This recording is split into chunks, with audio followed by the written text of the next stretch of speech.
आदाब नाजरीन, प्रोग्राम वकील साहब में आपका खैर मकदम है। मैं हूं आमिर अहसन। नाजरीन, वज़ीर आज़म नरेंद्र मोदी ने आज चीफ जस्टिस एन.वी. रमन्ना के साथ स्टेज शेयर करते हुए कहा कि इंसाफ तक रसाई इतनी ही ज़रूरी है, बल्कि इंसाफ तक आसानी से रसाई उतनी ही अहम है जितना कि कारोबार करने में आसानी होती है और ज़िंदगी गुजारने में आसानी होती है। All India district legal services authority के इफ्तिताही इजलास से खिताब करते हुए पीएम मोदी ने कहा कि किसी भी मुआशरे के लिए अदालती निज़ाम तक रसाई जितनी अहम है, इंसाफ की फराहमी भी उतनी ही अहम है। जाहिर है, अदालती ढांचे का भी इसमें एक बहुत बड़ा हिस्सा है और ई कोर्ट्स मिशन के तहत मुल्क में वर्चुअल कोर्ट्स का आगाज़ किया जा रहा है। जैसा कि आप जानते होंगे, ट्रैफिक कवानीन की खिलाफ वर्जी जैसे जराइम के लिए 24 घंटे अदालतों ने काम शुरू कर दिया है। ये बड़ी अच्छी खबर है। लोगों की सहूलत के लिए अदालतों में वीडियो कॉन्फ्रेंसिंग के इंफ्रास्ट्रक्चर भी तैयार किए जा रहे हैं, बढ़ाए जा रहे हैं। अलगर्ज हुकूमत अपनी तमाम तर कोशिशों में मगन है और अदालतें चीज़ों को बेहतर करने और लोगों के लिए आसानियां फराहम करने में मसरूफ़ है। जाहिर है कि 125 करोड़ से ज़्यादा आबादी वाले मुल्क में अगर अदलिया का निज़ाम बेहतर नहीं होगा तो लोगों का जमहूरियत से यकीन ख़त्म हो जाएगा। यही वजह है कि कश्मीर से कन्याकुमारी तक और बंगाल से गुजरात तक अगर किसी कोने में किसी के साथ ज़र्रा बराबर भी नाइंसाफ़ी होती है तो इस बात की उम्मीद ज़रूर करता है कि कोई उसे इंसाफ दे या न दे, अदालत उसे ज़रूर इंसाफ देगी और इंसाफ के इस मंदिर से खाली हाथ लौटना नहीं पड़ेगा। लेकिन इन सब हकीकत के बावजूद एक हकीकत ये भी है कि अदालत तक रसाई सभी को हासिल नहीं हो पाती और जिन्हें अदालत तक रसाई होती है वो अपनी तमाम जमा पूंजी इसमें खर्च कर देते हैं और इन कोशिशों में अगर उसे कामयाबी मिल भी जाती है तो भी कोई ख़ास फ़ायदा नहीं होता। तब तक वो अपना सब कुछ लुटा चुके होते हैं। यही वजह है कि अदालतें इस बात पर जोर देती हैं कि अगर कोर्ट के बाहर मामले का निपटारा हो जाए और इंसाफ के साथ समझौता हो जाए तो ज़्यादा बेहतर है। आज के वकील साहब प्रोग्राम में इन्हीं चीज़ों पर खासकर तवज्जो देंगे, ज़्यादा से ज़्यादा जानकारी लेंगे कि अदालत के बाहर कैसे मामलों का निपटारा हो सकता है और किस तरह के मामलों का निपटारा होगा अदालत के बाहर, अदालत का क्या रुख होगा। और इस बीच में जैसे कि इसके अलावा भी कोई नागुफ्ता बे हालात आ जाए तो जाहिर है कि उसके लिए इंसाफ का कटघरा मौजूद है। लेकिन इन सब चीज़ों के बीच में अदालत तक पहुंचने, उसकी कार्रवाई, उसमें बहुत एक लंबा प्रोसेस है। उससे पहले अगर मामले का निपटारा इंसाफ के साथ हो जाता है तो हम सभी के लिए बेहतर है। हमारे साथ आर्बिट्री लॉयर अश्विनी दुबे जी मौजूद हैं जो आपके सभी मसाइल का हल देंगे। सर, आपका बहुत इस्तकबाल है वकील साहब में। नाज़रीन, आपकी टीवी स्क्रीन पर नंबर फ्लैश हो रहे हैं और इस पर कॉल कीजिए, वकील साहब से बात कीजिए, जो भी आपके मसाइल हैं उसका हल तलाश कीजिए। वकील साहब, सबसे पहले चूंकि नाज़रीन की तरफ से ढेर सारे सवालात लेकर के मैं आया हूं, ये आर्बिट्रेशन है क्या और आर्बिट्रेशन में किस तरह के मामले आते हैं, इसका काम किस तरह से होता है?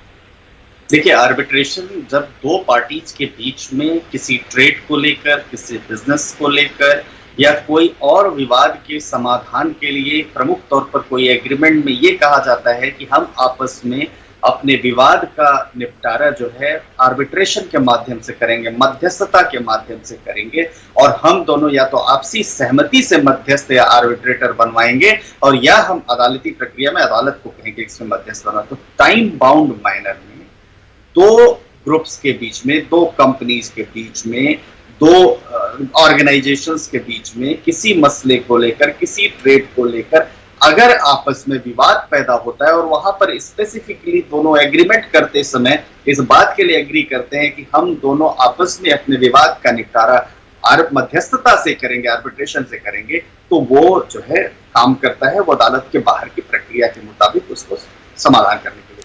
दूसरा, अदालत के बाहर जरूर वो फैसला होता है, लेकिन कायदे से अगर हम देखें तो उसकी एप्लीकेबिलिटी उसी तरह से होती है जैसे अदालत के डिक्री की होती है। ओके, जैसा कि आज पीएम मोदी ने कहा कि इंसाफ सभी के लिए हो और आसानी से हो, अदालत तक इंसाफ तक रसाई जो है, पहुंच जो है बहुत आसानी हो, तो इंसाफ सभी के लिए हो और अदालत के बाहर इसका निपटारा भी हो, इसमें आर्बिट्रेशन का रोल क्या हो सकता है?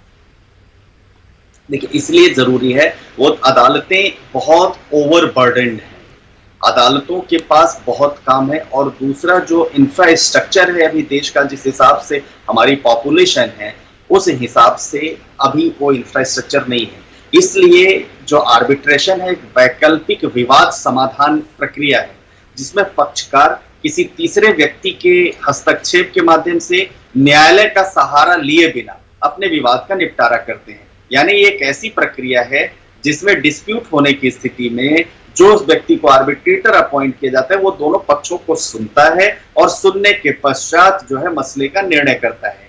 जैसे पहले जमाने में पंच या पंचायत जैसे संदर्भ होते थे, अब जो है आर्बिट्रेशन हो गया है। यानी विवाद जो डिस्प्यूट है उस डिस्प्यूट का निपटारा अदालत के बाहर आर्बिट्रेशन के द्वारा आर्बिट्रेटर को लेकर के किया। जैसे व्यापार का क्षेत्र हो गया, कोई कंस्ट्रक्शन एक्टिविटीज हो गई, कोई पेटेंट मामला हो गया, कोई किसी आपस में ट्रेड को लेकर के कोई डिस्प्यूट हुआ, बैंकिंग का मामला हो गया, इंश्योरेंस का मामला हो गया, ये सब बातें जो है आर्बिट्रेशन के माध्यम से डिसाइड होती हैं। दूसरा, ये न्यायालय के मामले में कम महंगा होता है और ये सरल होता है, फास्ट होता है। 1 साल के अंदर उसका निपटारा करना होता है और ज्यादा से ज्यादा अगर समय मिलता भी है तो अगले 6 महीने का मिलता है। तो यानी दोनों पक्षकार समय से भी बचते हैं, समय के टाइम बाउंड मैनर में निपटारा होता है और वो एक प्रक्रिया होती है जहां जाकर के आम आदमी भी उसको अफोर्ड कर सकता है। बिल्कुल, इसके बारे में बहुत ही बारीकी से वकील साहब जानने की कोशिश करेंगे, लेकिन कश्मीर से एक कॉलर है जो आपसे बात करना चाहती हैं। हेलो हेलो जी, सवाल पूछिए वकील साहब से। जी, मेरे हस्बैंड जो थे उसने बाकर दूसरी शादी की है। मेरे 4 बच्चे हैं, मेरे 4 बच्चों को मेरे पास छोड़ा है। फिर वो दूसरी लड़की के साथ भाग गया। फिर वो क्या बोलते हैं उसको, डिवोर्स एक किस्म का जबान से बोल दिया है उसने। अब वो जो 16 साल के बाद उसकी डेथ हो गई, जो भी उसका पेंशन है वो मेरे नाम पर है, नॉमिनी मैं हूँ, बच्चे भी मेरे पास है। अब मुझे बताए मुझे क्या करना है। मैंने हाई कोर्ट में इसके लिए कुछ किया है। ओके, दूसरी बीवी से कोई औलाद थी, बच्चा था? दूसरी बीवी को अब उसको भी 3 बच्चे हैं, मेरे को 4 बच्चे हैं। ओके, तो आप ये पूछना चाह रहे हैं कि जो पेंशन मिल रहा है उसमें हिस्सेदारी किसकी होगी? जी जी जी। ओके वकील साहब, जैसा कि आपने सवाल सुना, निश्चित तौर पर डिस्ट्रीब्यूशन होगा उसका। देखिए, 2 बातें होती हैं कि ये दूसरी शादी करना पर्सनल लॉ के मुताबिक खासतौर से मुस्लिम्स में अलाउड है। तो अगर वहां पर पर्सनल लॉ के मुताबिक अलाउड है तो जो पेंशन की भी बात जैसे आती है तो पेंशन का भी बंटवारा जो है उसी प्रोपोर्शन के मुताबिक होगा। लेकिन इसके पहले जरूरी है कि अगर इनको नॉमिनी उसमें घोषित करके वो गए हैं और वो बाद में भी अगर ऐसी कोई बात आई है या तो उन्होंने डिस्क्लोज नहीं किया है वहां पर, तब तो इन्हीं का नाम चलता रहेगा। लेकिन लीगली अगर हम देखें तो लीगली पेंशन के जो डिस्ट्रीब्यूशन होगा, अगर शादी वैध है, अगर शादी अवैध है तो निश्चित तौर पर उसमें पेंशन जो है इन्हीं को मिलेगा। अब ये अदालत में ऑलरेडी चली गई है तो अब अदालती प्रक्रिया के मुताबिक ही उसका डिसीजन होगा। बिल्कुल, यकीनन इस तरह के मसाइल बहुत ही पेचीदा होते हैं और जो भी है लीगली इसके बारे में जो है, तो वकील साहब इसके लिए जो है जाहिर है कि निपटारा तो ऐसे भी हो सकता है, आपस में बातचीत करके हल किया जा सकता है। खैर, इसके बारे में मैं और भी डिटेल पूछूंगा। हमारे साथ एक और कॉलर हैं जुड़े हुए। हेलो हेलो जी, नाम बताइए, कहाँ से बात कर रही हैं? मैं अलीगढ़ से रशीदा बेगम बात कर रही हूँ। जी, पूछिए सवाल। मेरा भाई मेरे साथ रहता था, मैंने उसकी शादी कर दी। 2016 में उसकी कैंसर से डेथ हो गई। तो उसके जो प्रॉपर्टी है उसकी बीवी रह रही है, कब्जा किए हुए हैं। तो मुस्लिम लॉ के हिसाब से वो अपना हिस्सा ले सकती। और हम 3 बहनें हैं, उसकी सगी बहनें, हमने मुकदमा किया था। लेकिन एक जज साहिबा आई और उन्होंने हमें तो सुना नहीं और इनके फेवर में उन्होंने कह दिया, जबकि ये जमीन जो है ये वैसी नहीं है, एग्रीकल्चर नहीं है। ये हमने मालूमात अच्छी तरह करिए, कागज अब निकलवाइए बाद में।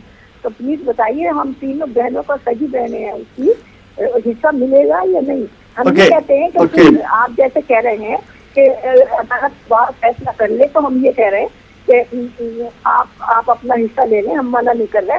देखिए, मैं अलीगढ़ यूनिवर्सिटी में पढ़ाती थी, रीडर पोस्ट से रिटायर हूँ, मुझे पेंशन मिलती है। तो मैं ये चाह रही हूँ कि मैं इनको 5-10 हज़ार रुपये महीना देती रहूंगी और ये हिस्से के पैसे भी ले लें। आपकी क्या राय है? देखिए, राय तो दे दें। इसमें राय तो अदालत देगी आपको मैडम, आप खुद ही टीचर हैं, टीचर रही हैं, तो राय इसमें अदालत देगी, ये अदालती प्रक्रिया का मामला है। परंतु एक बात ये है कि जैसे मान लीजिए संपत्ति में आपके ब्रदर की अगर वो खुद की अर्जित संपत्ति है तो आपको वो चाहे तो उन्होंने नहीं भी दिया है तो उसमें आपका हक नहीं होगा, लेकिन आपकी पैतृक संपत्ति है तो वो आपका मुस्लिम लॉ के मुताबिक जो शेयर होगा वो होगा, उसके लिए बेहतर है कि आप उसमें करें। लेकिन ये अगर ये कहना कि जैसे पैसा दे देते हैं वो आपको दे दे, तो मैं समझता हूँ कि ये लीगली तो ठीक नहीं होगा। बाकी आपस में आप लोगों के बीच में कोई इस तरह की सहमति बन जाए या इस तरह का कोई आप लोग एग्री कर जाए एक विषय के लिए, तो निश्चित तौर पर इसका फैसला हो सकता है। परंतु एक बात ये होगी कि आप किसी लोकल लॉयर से इस मसले पर समझ लें, वो ज्यादा बेहतर होगा, और अपने पेपर्स प्रॉपर्टी के दिखाएं तो वो ज्यादा बेहतर तरीके से आपको एडवाइस कर सकेंगे। ठीक है, इसका मतलब ये हुआ कि अगर उनके वालिद साहब के ज़माने में अगर डिस्ट्रीब्यूशन नहीं हुआ है, जाहिर हो जाता है, वो कोई मसला नहीं था, प्रॉपर्टी है, मगर जैसा इन्होंने बताया कि इनके भाई ने वो प्रॉपर्टी खरीदी शायद। ठीक है, ओके। एक और कॉलर है जो आपसे बात करना चाहते हैं। हेलो जी, कहाँ से बात कर रहे हैं, नाम बताइए।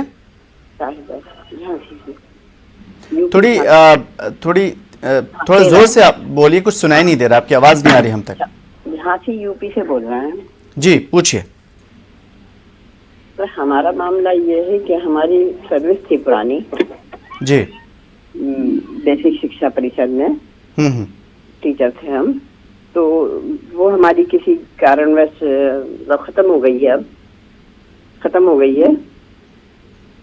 उसके लिए हमने कोशिश की, अदालत में भी हमने कोशिश की, बहुत चक्कर लगाए, लेकिन अभी तक कुछ भी नहीं हुआ। तो वो नौकरी खत्म क्यों हुई, वजह क्या थी? वो नौकरी हमारे घरेलू मामला थे, माँ की तबीयत खराब रहने लगी थी, उनका करने वाला कोई ज्यादा नहीं था, घर में 2 बहनें थी, उनकी शादी हुई थी। हम उस टाइम को कितने साल से आपका मामला अदालत में पेंडिंग? हमारा मामला ये 89 के बाद से शुरू हुआ, 89 तक हमने सर्विस की। तो अभी किस कोर्ट में है आपका मैटर, किस अदालत में? अब हम घर में हैं खाली, और घर में बैठे हुए। अब आप नए सिरे से बताइए हमें क्या करना चाहिए। नहीं, मुकदमा कहाँ चल रहा है अभी आपका? आपने बताया ना कभी अदालत में चल रहा है। चल रहा था, लेकिन अब उन्होंने भी कह दिया कि आपका कुछ नहीं होने वाला, बहुत टाइम हो गया, तो हम बैठे हैं अब खामोश। नहीं तो ऑर्डर, आदेश दिया होगा ना अदालत ने कि आपका कुछ नहीं होने वाला है। अदालत ने आदेश दिया, क्योंकि अदालत में जब आप कोई मुकदमा दाखिल करते हैं तो अदालत उसका निपटारा जो है अदालत के ऑर्डर के मुताबिक करती है। तो अदालत ने हमें कोई ऑर्डर नहीं दिया, बस हमें कह दिया कि आपका कुछ नहीं हो सकता है, वो टाइम हो गया। ऐसा इस बात देखिए, ऐसा नहीं होता है मैडम अदालतों में। अदालतें अगर कहती है आपका कुछ नहीं होगा, तो वहां पर उन्होंने अपने ऑर्डर में इस बात को लिखा होगा, पहले आप वो ऑर्डर निकलवाइए, और अगर रिजेक्ट किया है तो किस वजह से रिजेक्ट किया, या तो आपका क्लेम बनता नहीं होगा जो मांग रही थी आप, या वो टाइम बार्ड होगा, या उसमें आपने पैरवी नहीं की होगी, इस वजह से डिसमिस हुआ होगा, कुछ ना कुछ बात हुई थी। इसलिए उस आदेश को पहले निकलवा लीजिए, और निकलवाने के बाद ही उस पर सलाह देना उचित होगा, क्योंकि ऑलरेडी आप अदालत गई थी। और कोई भी मैटर में, किसी भी मुकदमे में जब आप अदालत में मुकदमा फाइल करते हैं तो अदालत उसका निस्तारण अदालती आदेश से करती है। बिल्कुल, ये प्रक्रिया है। सही कहा। और हो सकता है मैं ठीक समझा पा रहा हूँ इनको, आप ज्यादा क्लैरिटी से, क्योंकि उनकी आवाज ज्यादा क्लियर नहीं थी। जी जी बिल्कुल।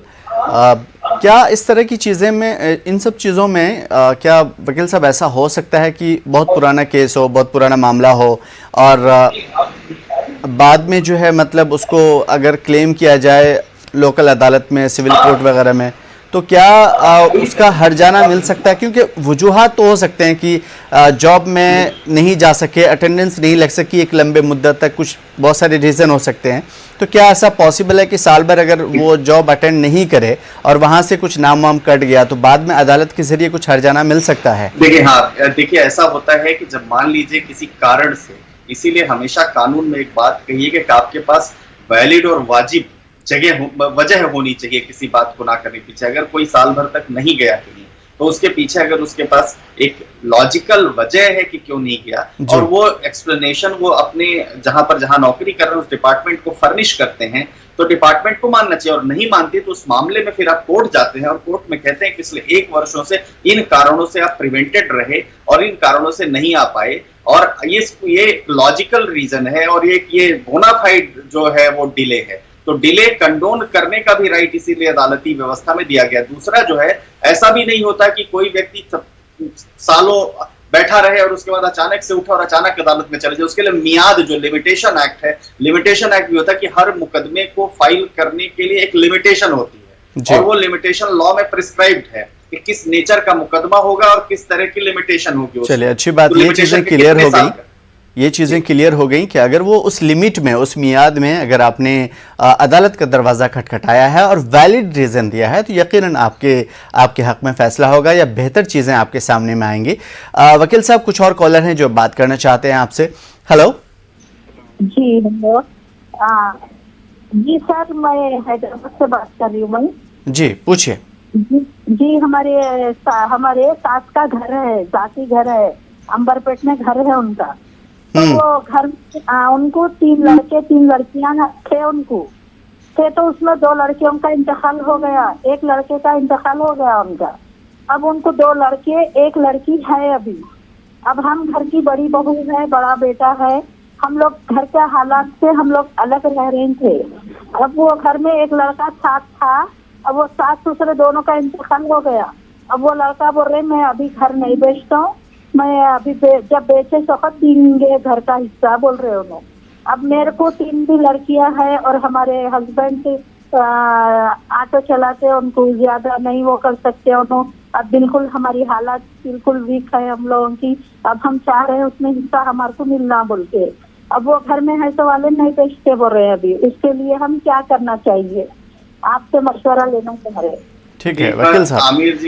आमिर जी एक बार आप जरा स्टूडियो बिल्कुल बताइए। इनका सिंपल वे में, वकील साहब, सिंपल वे में एक ये है कि बड़े बेटे मान लीजिए अलग रह रहे हैं, अलहदा रह रहे हैं, और छोटे बेटे जो है वो घर में रह रहे हैं। उस घर को बड़े बेटे अब बेच करके उसमें से जो उनका हिस्सा है माँ बाप के मरने के बाद, वो हिस्सा लेना चाहते हैं। तो इसके बारे में लीगल क्या कर सकते हैं? ये देखिए, उनका पूरा अगर पैतृक संपत्ति है, उनके वालिद से आई है, तो उनका भी उतना ही हक है जितना इनका हक। बिल्कुल।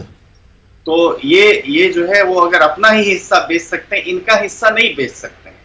तो चाहे वो उनका अपना हिस्सा, चाहे पूरा खरीद के इन सबको शेयर दे दें या अपना हिस्सा इनको बेच दें या किसी बाहर वाले को बेच दें, ये पार्टीशन लॉ, पार्टीशन के मुताबिक जो है ये डील होगा।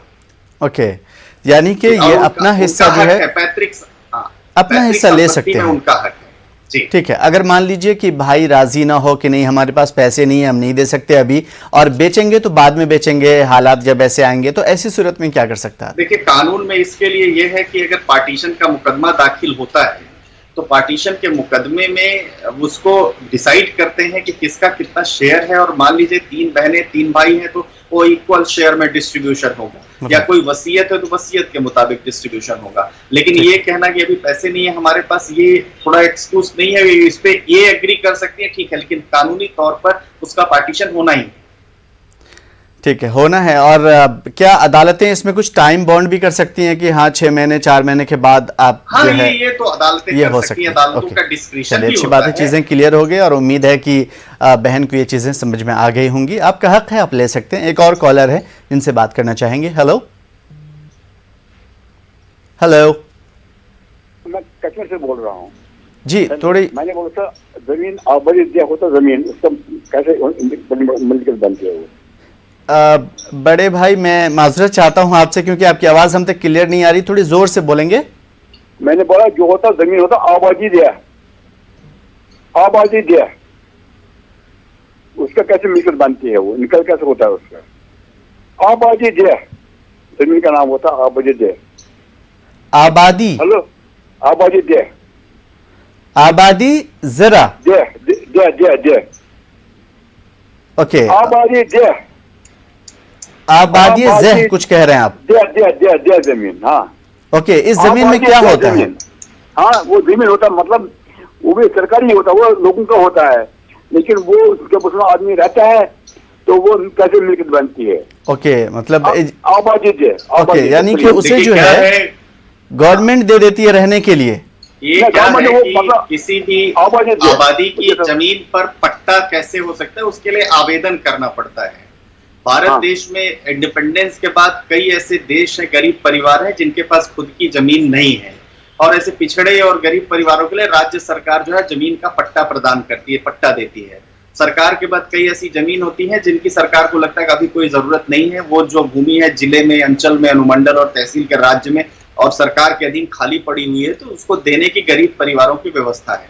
तो जिन गरीब परिवारों के पास रहने के लिए अपनी भूमि नहीं हो, जमीन नहीं हो, उनको सरकार द्वारा आवासीय पट्टा दिया जाता है जिस पर वो घर बनाकर रह सकते हैं। उसी तरह से जिन किसानों को और भूमि की इच्छा होती है, वो भी उस जमीन को पट्टा देने की व्यवस्था सरकार द्वारा की गई है। यानी कुल मिलाकर ये है कि राज्य सरकार अपनी सीमा के भीतर कोई खाली ऐसी जमीन जो किसी और के कब्जे में नहीं है और सरकार के अधीन है, किसी संस्था से जुड़ी नहीं है, कोई लैंड फॉरेस्ट जमीन नहीं है जिसको आबादी जमीन कहते हैं, उसको डिस्ट्रिक्ट लेवल पर, अंचल लेवल पर, ब्लॉक लेवल पर, तहसील लेवल पर जो पड़ी तो सरकार देख करके खास तौर से उसको पट्टा देती है। वो पट्टे का प्रावधान है, तो इसको उनको वहां पर अप्लाई करना पड़ेगा। ठीक है। और थोड़ी देर के लिए, एक वक्फे के लिए हम सभी रुकेंगे और जानने की कोशिश करेंगे ब्रेक के बाद कि क्या इस जमीन को कोई बेच सकता है जो सरकार ने दी है, क्या सरकार बाद में इसे वापस ले सकती है, और भी बहुत सारे मसाले हैं जो जानने की कोशिश करेंगे, लेकिन एक वक्फे। एक बार फिर से इस्तकबाल करता हूं आप सभी का प्रोग्राम वकील साहब में। आज हमारे दरमियान मशहूर वकील अश्विनी दुबे जी हैं और उनसे बहुत सारी बातें कर रहे हैं।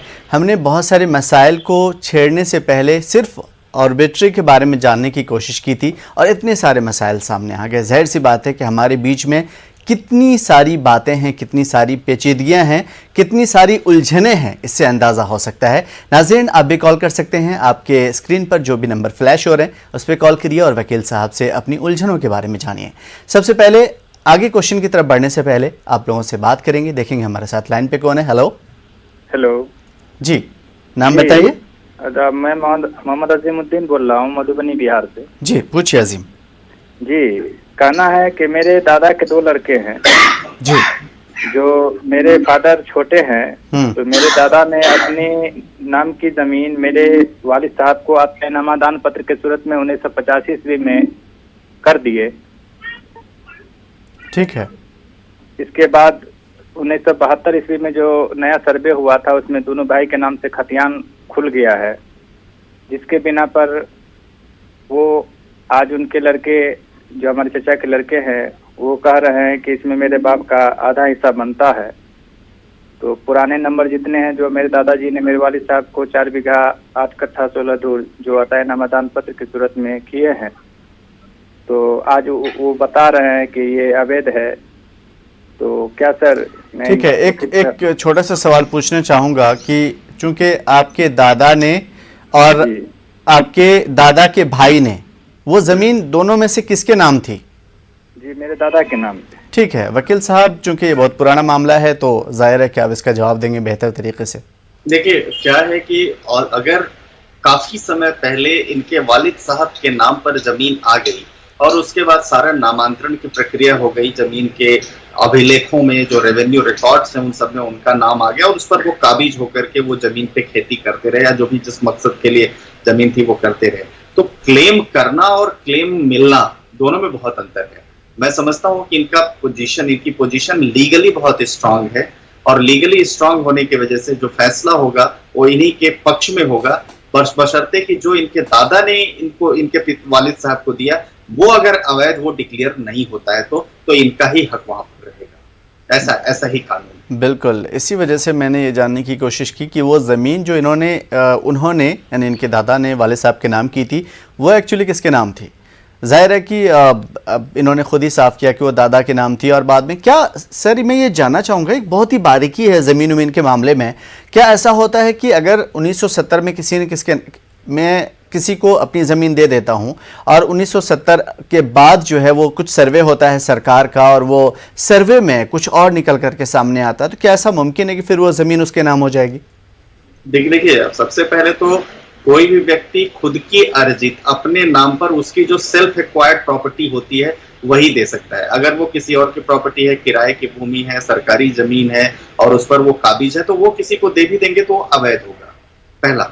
दूसरा, मान लीजिए कि अदालती प्रक्रिया कोई चल रही है और अदालती प्रक्रिया के दौरान कोई व्यक्ति उस पर काबिज और अचानक उस व्यक्ति की मृत्यु जाती है तो उसके बच्चों के पास आता है, अदालत का फैसला बाद में आता है कि नहीं साहब ये तो जो है इसका डिस्ट्रीब्यूशन ठीक नहीं हुआ है, कायदे से तो इनका भी हिस्सा है, तो उस हिसाब से बंटवारा होता है। हर केस की परिस्थितियां अलग अलग होती हैं, परंतु एक बात यह तय है कि जमीन और बाकी मामलों में अगर कागजी दस्तावेज और सही हैं, उसमें किसी प्रकार का कोई फेर बदल नहीं हुई है, तो वो कागजी दस्तावेज यह सब साबित करते हैं अदालती प्रक्रिया के द्वारा कि जो व्यक्ति का क्लेम है वो सही है। लेकिन अगर वो कागजी प्रक्रिया अवैध घोषित हो जाती है तो फिर जमीन अगर सरकारी है तो सरकार को चली जाएगी, अगर सरकारी नहीं है, निजी संपत्ति है, तो वो उस हिसाब से बंटवारा हो जाएगा।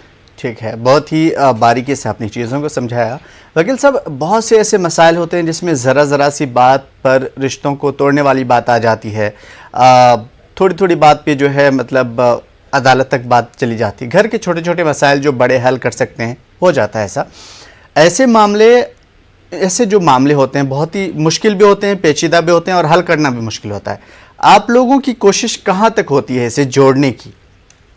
देखिए, अब सबसे पहले अभी जिस तरह से देश में नए कानून बने, उन कानूनों के मुताबिक पति पत्नी के बीच में या परिवारों के बीच में सबसे पहले जो डिस्प्यूट आता है तो उसको सबसे पहले मीडिएशन के लिए, कंसिलिएशन के लिए भेजा जाता है।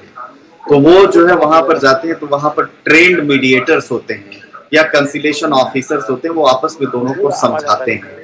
और ये एक अनिवार्य प्रक्रिया हो गई है, ये 100% अनिवार्य हो गई है कि इसमें किसी भी मैट्रिमोनियल डिस्प्यूट में आपसी सहमति से अगर मान लीजिए विवाद का हल निकलता है तो उसके लिए जो ऑल्टरनेट डिस्प्यूट रेजोल्यूशन है उसके मुताबिक जाते हैं। अभी क्या होता है, मान लीजिए कि दहेज प्रथा को लेकर, दहेज को लेकर भी कोई मुकदमा दर्ज है, उससे पहले जो आईओ होता है, इन्वेस्टिगेटिंग ऑफिसर, वो पति पत्नी दोनों को बुलाता है। बुलाने के बाद मामले को समझने की कोशिश करते हैं और फिर उसका देखते हैं कि क्या इसको मीडिएशन से, क्या इसको बातचीत के माध्यम से हल किया जा सकता है।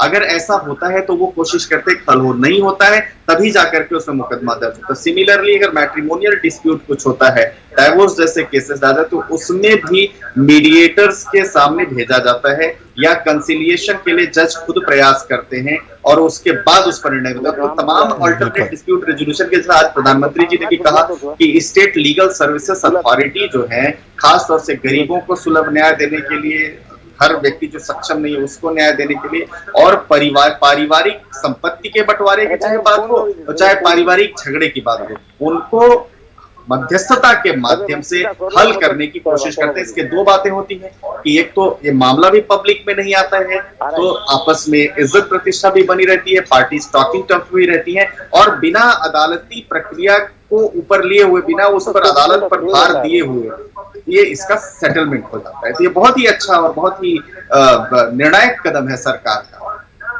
ठीक है वकील साहब, हम अपनी बातें करते रहेंगे। एक कॉलर है जो आपसे जानना चाहते हैं। हेलो जी, नाम बताइए, कहाँ से बात कर रहे हैं? हेलो जी, आपकी आवाज आ रही है हम तक, पूछिए। आ रही है तो क्या मैं कांटेक्ट करूं? पूछिए, आप सवाल पूछिए। हाँ हेलो, हाँ वकील साहब, मैं ये बात पूछ रहा था, मैं उड़ीसा से बोल रहा हूँ जी। हाँ उड़ीसा से बोल रहा हूँ सर। एक तो एग्रीमेंट के आप पहले टीवी से दूर हो जाइए, क्योंकि आपकी आवाज हम तक बिल्कुल बंद कर दीजिए, या वहां से दूर हो जाइए। टीवी की आवाज बंद करिए आप, क्योंकि आपकी आवाज हम तक आ रही है। हाँ सुनिए, वहाँ सर कंप्लीट करता हूँ। क्या बात की वो जो हाँ ठीक है अच्छा ठीक है सर, मैं और एक बात रिपीट कर रहा हूँ। I am repeating one. वो एग्रीमेंट जो था सर, वो एग्रीमेंट में वैलिड नहीं था, उसका फर्स्ट पार्टी सर्टिफिकेट नहीं था। लोअर कोर्ट उसको स्पेसिफिक परमानेंस ऑफ कॉन्ट्रैक्ट दिए, तो अभी मैं उसको हाई कोर्ट में उठा सकता हूँ कि नहीं मैटर? कौन से मैटर को?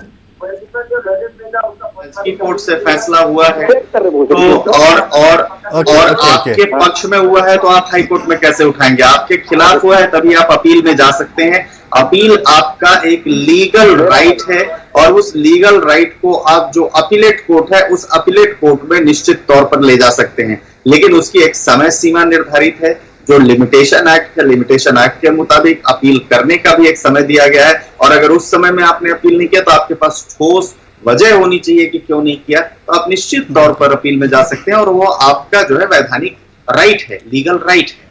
बिल्कुल, उससे पहले मैं एक अपील करना चाहूँगा आप सभी से नाजरीन कि जब भी आप हमसे बात करें, वकील साहब से सवाल करें, तो टीवी से या तो दूर हो जाएं या म्यूट कर दें, क्योंकि आपकी आवाज़ रिपीटेड हम तक आती है और आपके सवाल आसानी से सुनाई नहीं देते और समझ में नहीं आते। ज़ाहिर है कि जवाब देना मुश्किल होगा। वकील साहब, इस प्रोग्राम को आगे बढ़ाते हुए मैं ये जानना चाहूँगा कि एड हॉक आर्बिट्रेशन और इंस्टीट्यूशनल आर्बिट्रेशन ये क्या होते हैं? इसका मैंने बहुत सुना है इसके बारे में। देखिए, दो बातें समझिए कि सबसे पहले अगर हम बात करें तो आर्बिट्रेशन का नाम ही मतलब है कि वो सिर्फ इसलिए होगा कि आप अदालत के बाहर जो है उसको सेटल कर सकें। तो जब हम एडहॉक आर्बिट्रेशन की बात जैसे सपोजिंगली करते हैं तो ये एक टाइप ऑफ आर्बिट्रेशन होगा। एडहॉक आर्बिट्रेशन क्या हुआ कि जब एडमिनिस्टर होती हैं जिसमें पार्टीज अपने ओन खुद के अरेंजमेंट करती हैं सिलेक्शन ऑफ आर्बिट्रेटर के लिए।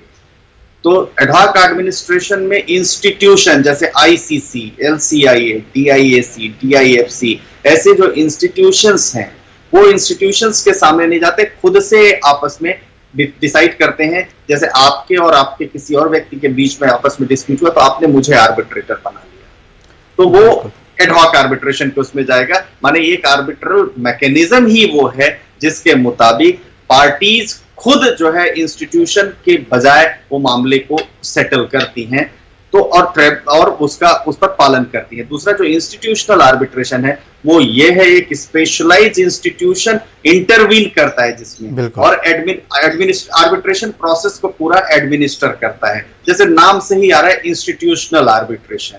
तो इंस्टीट्यूशनल आर्बिट्रेटर जो होते हैं उनके जो रोल होते हैं वो बड़े एक्सपर्ट लोग होते हैं, और वो एक्सपर्ट लोग जो रूल्स हैं उस इंस्टीट्यूशन के उसके मुताबिक उसको डिसाइड करते हैं। ये वर्ल्ड वाइड एक्सीलेंट ऑर्गेनाइजेशन जैसे सिंगापुर का ऑर्गेनाइजेशन हो गया, जैसे आपका Cairo regional centre for international commercial वो हो गया, जैसे सिंगापुर इंटरनेशनल आर्बिट्रेशन सेंटर हो गया, हांगकांग इंटरनेशनल आर्बिट्रेशन सेंटर हो गया, जापानीज कमर्शियल आर्बिट्रेशन एसोसिएशन हो गए, या और भी जो लीडिंग इंटरनेशनल इंस्टीट्यूशंस हैं जो आईसीसी रूल्स को फॉलो करते हैं, जैसे Swiss rules of international arbitration, तो वो इंस्टीट्यूशनल आर्बिट्रेशन में जाएंगे।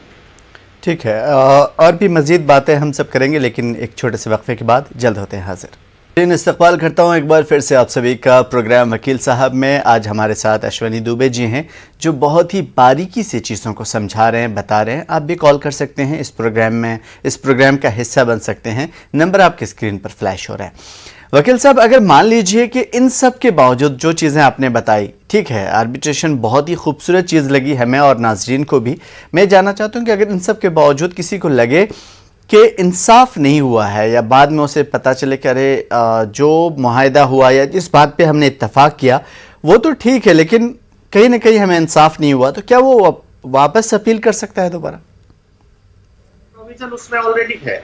आर्बिट्रेशन एंड कंसिलिएशन एक्ट में अपील का प्रोविजन है कि अगर मान लीजिए कोई व्यक्ति मध्यस्थता से या मध्यस्थता के द्वारा जो अवार्ड आया आर्बिट्रल ट्रिब्यूनल का, उस आर्बिट्रल ट्रिब्यूनल में कुछ खामियां रह गई, उस आर्बिट्रल ट्रिब्यूनल में जो इनके पॉइंट्स हैं उनको कंसीडर नहीं किया, उस आर्बिट्रल ट्रिब्यूनल ने बायस्ड होकर के जजमेंट दे दिया, उस आर्बिट्रल ट्रिब्यूनल ने किसी एक पार्टी का फेवर किया, या जो सबूत हैं उन सबूतों के खिलाफ फैसला दिया, तो अपील का राइट है उसमें। और वो अपील जो है हर एक व्यक्ति के फंडामेंटल राइट है, देश के हर कानून में फंडामेंटल राइट है, तो अदालत में वो जा सकते हैं, तो उसकी अपील अदालत में जाएगी। निश्चित तौर पर उसमें वो जा सकते हैं अगर किसी अवार्ड से वो सहमत नहीं है या उनको लगता है कि न्याय सम्मत उसमें फैसला नहीं हुआ है। ठीक है, एक कॉलर है हमारे साथ जुड़े हुए चेन्नई से, देखेंगे हमारे साथ कौन है। हेलो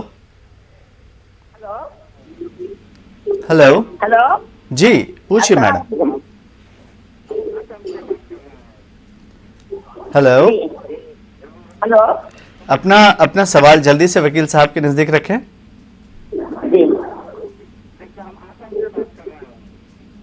जी जी जी मैडम, पूछिए। हेलो, वकील साहब आपको सुन रहे हैं मैडम, आप सवाल पूछिए। हेलो, मेरा सवाल है जी।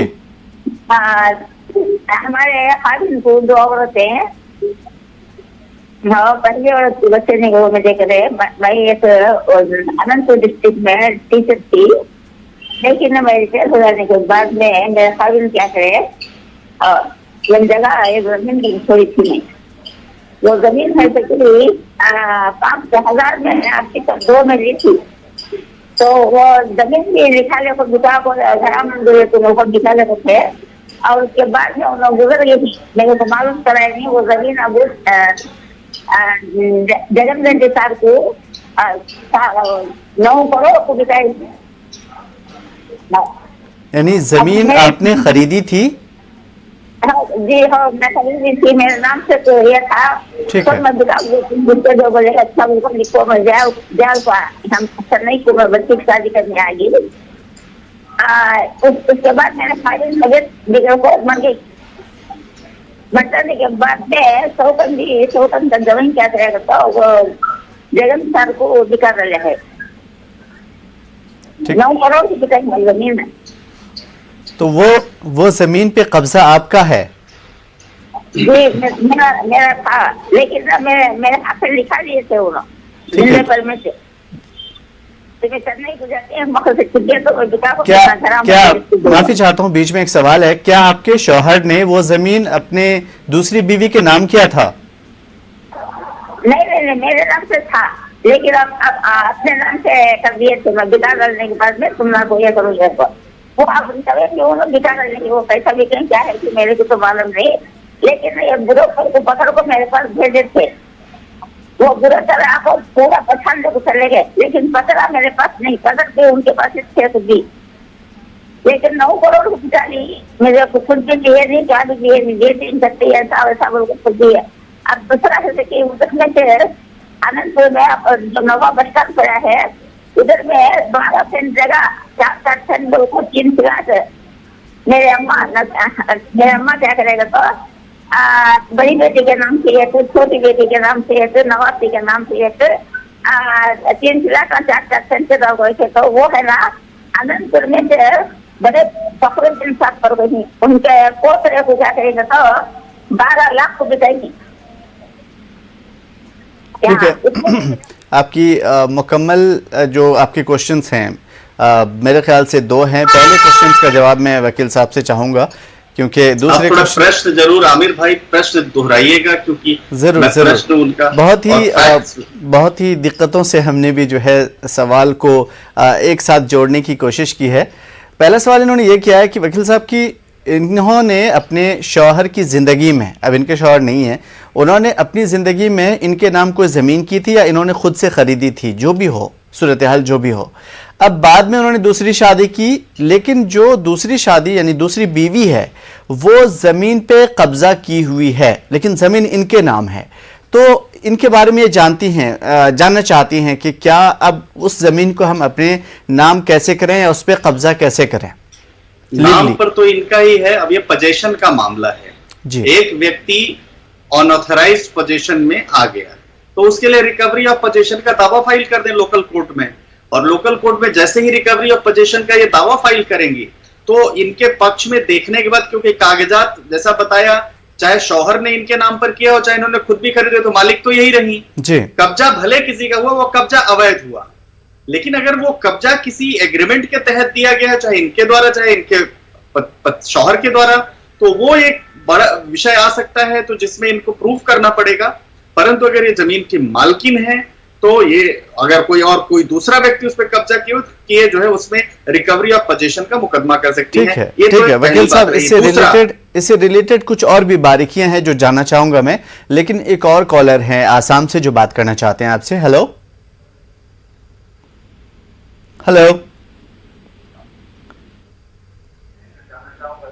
जी, थोड़ा लाउड बोलिए, आपकी आवाज नहीं आ रही हम तक।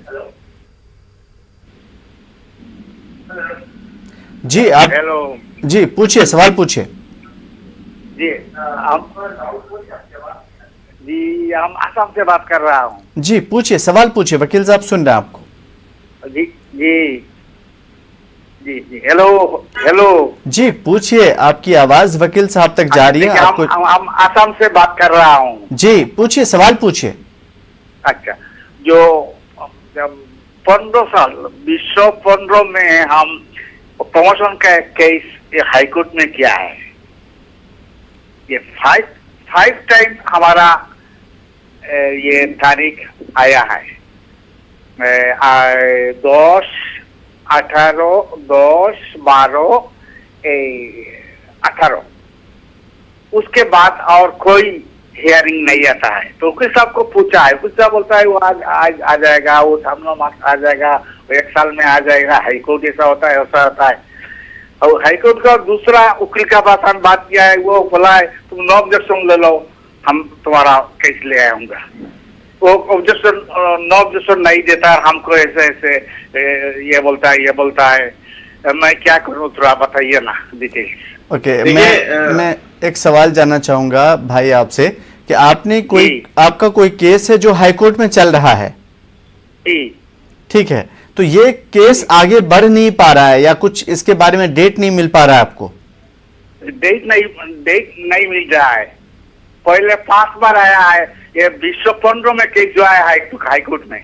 जी देखिए, ये मैं आमिर भाई मैं प्रश्न समझ गया। जी पूछिए, बताइए। आमिर भाई, मैं इनका प्रश्न समझ गया। जी बताइए। देखिए, इन्होंने एक मुकदमा फाइल किया जिसमें 10/12/2018 के बाद कोई डेट नहीं लगी, वो हाईकोर्ट में पेंडिंग है। ठीक है। अब ये वकील साहब से अपने जाते होंगे बात करें तो वकील साहब कहते होंगे कि हाईकोर्ट में इस तरह समय लगता है क्योंकि 19 से लेकर 22 तक अगर देखें, जनवरी फरवरी तक तो कोविड का ही प्रकोप रहा, तो 2 साल तक तो प्रक्रिया कुल मिला करके शिथिल ही रही। तो वकील साहब कहते हैं उसमें डेट होती है, प्रक्रिया में आता है, समय लगता है अदालतों में मुकदमे पेंडिंग होते हैं, लेकिन वो कई बार इसलिए नहीं लग पाते हैं कि समय के अभाव के कारण या उस साल का मुकदमा उस समय तक हियरिंग में नहीं आता है।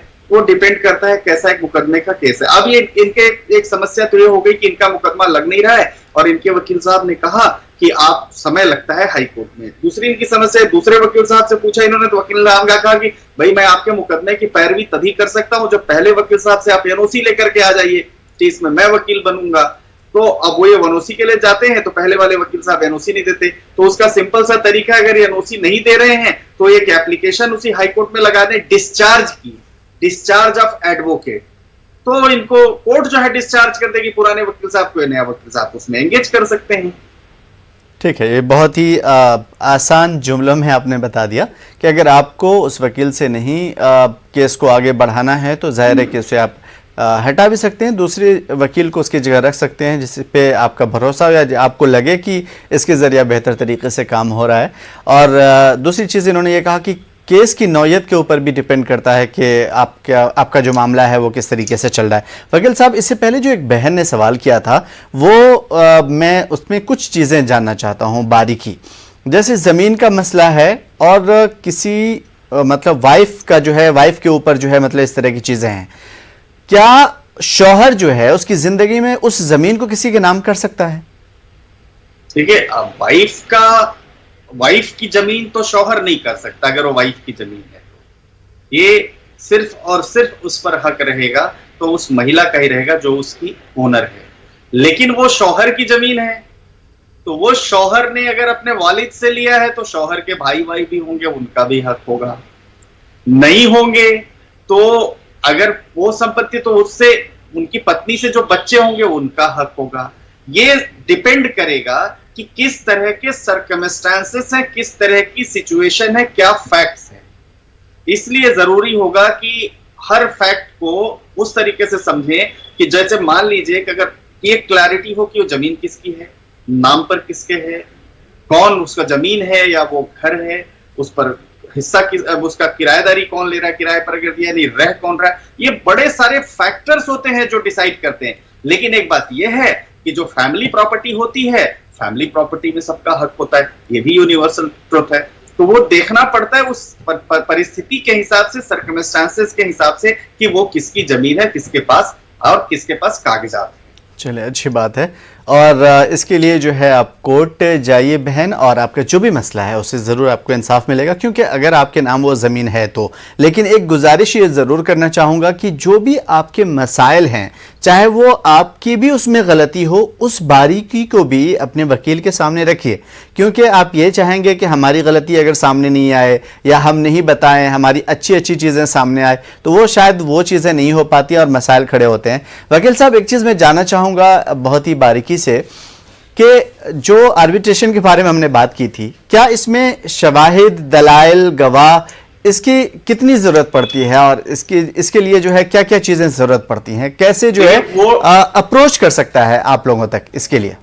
वो डिपेंड करता है आमिर भाई कि आर्बिट्रल प्रोसीडिंग्स को कंडक्ट करने के लिए जो आर्बिट्रेटर्स हैं वो किस तरीके से उसको मॉडरेट करना चाहते हैं। अगर लिटरली हम पूछें, जैसे अदालती प्रक्रिया में एविडेंसेस रिकॉर्ड होते हैं, एविडेंस चलता है, वैसा वहां नहीं होता। लेकिन ऐसा लगता है आर्बिट्रेटर को कि किसी मामले में किसी प्रश्न के उत्तर के लिए गवाही होना जरूरी है, किसी प्रश्न के उत्तर के लिए एविडेंस की रिक्वायरमेंट है, तो वो अपने हिसाब से रूल्स को फ्रेम कर सकते हैं। तो ये कोई हार्ड एंड फास्ट रूल ऐसा भी नहीं है कि नहीं हो सकता, और अगर बिना किए कागजों के बेसिस पर फैसला हो सकता है तो कागजों के क्लेम फाइल हो जाएगा, उसका जवाब आ जाएगा, रीजॉइंडर फाइल हो जाएगा, उस पर आर्ग्यूमेंट हो जाएगा। लेकिन कोई एविडेंस, ऐसा कोई डॉक्यूमेंट रहता है जो डिस्प्यूटेड डॉक्यूमेंट है, तो उसको प्रूफ करने के लिए भी नोटिस हो सकता है। बिल्कुल, बहुत ही अलग अलग चीज़ों को खूबसूरती से आपने हमें बताया और नाजरीन को समझाया। यकीनन सभी को ये बातें समझ में आ गई होंगी, और ये बात भी हकीकत है कि आपके सभी सवाल हम वकील साहब तक पहुंचा नहीं पाए, इस वजह से शायद आपकी बात हुई नहीं। लेकिन अगले हफ्ते फिर ये मौका मिलेगा, वकील साहब हमारे दरमियान होंगे और आपके मसाइल का हल करेंगे। वकील साहब, बहुत शुक्रिया आज के लिए, बहुत ही खूबसूरती से इस प्रोग्राम को आपने ज़ीनत बख्शी। बहुत शुक्रिया आज के लिए आपका। नाज़रीन, चीज़ों को समझना, चीज़ों को आगे बढ़ाना, उसका हल तलाश करना, मसाइल को ढूंढना और उस कड़ी को ढूंढना जहाँ पे अटका हुआ है, वो जहाँ पे रुका हुआ है, वो सारी चीज़ें जो है यहाँ पे वकील साहब करने की कोशिश करते हैं, और आपको लीगली जो भी सपोर्ट हो सकता है, आपके मसाइल की बारीकियों को जो भी हो सकता है वो समझाने की कोशिश करते हैं। अगले हफ्ते कोशिश ये करेंगे कि बात करें कि जिनके पास कोई गवाह ना हो, सबूत ना हो, दलाइल ना हो, लेकिन उसके बावजूद भी हक पे वही हो, तो क्या उसके साथ क्या होगा, या इस तरह के केसेस में क्या होते होंगे, हम वकील साहब से जानने की कोशिश करेंगे। लेकिन आज वक्त हमें इजाज़त नहीं देता आगे बढ़ने की, इसलिए हमें दीजिए इजाज़त। फिर मिलेंगे आप सभी से। आदाब।